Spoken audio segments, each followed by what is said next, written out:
Pero enfoca lo que hago ya. La vida puede ser absolutamente maravillosa y así debe ser. Estoy preparándote Cuando empiece a utilizar el secreto. la vitamina para que hagas gárgaras para la garganta. Aquí en esta botellita de Egoplan he echado medio sobre de Uniplus. He medido también medio sobre de Egoplan. Y voy a medir medio sobre de aloe beta.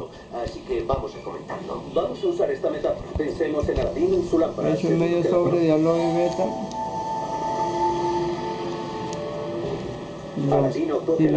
Y lo mezclo los tres. Y sale el genio.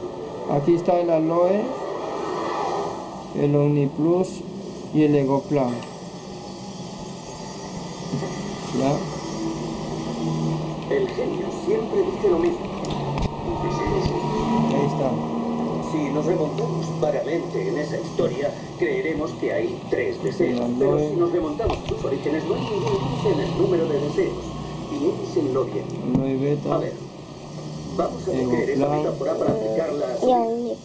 Aladino es el que siempre pide lo que quiere. Luego está el universo en su conjunto, que es el genio y que las tradiciones han denominado de muchas formas. Ángel de la guarda, ser espiritual.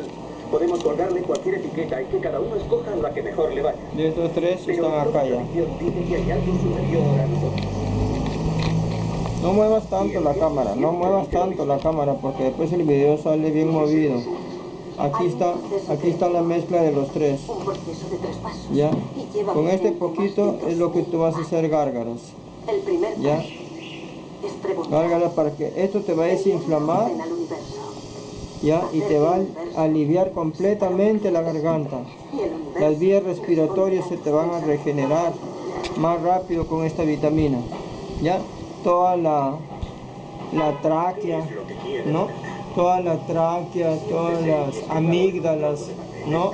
Las fosas nasales que tenemos por dentro, todas las...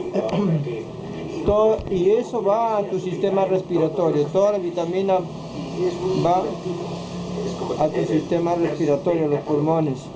Pero sobre todo esto es para que te desinflame aquí, la garganta, el cuello, ¿ya? A ver, toma. Ahí nomás, córtalo para...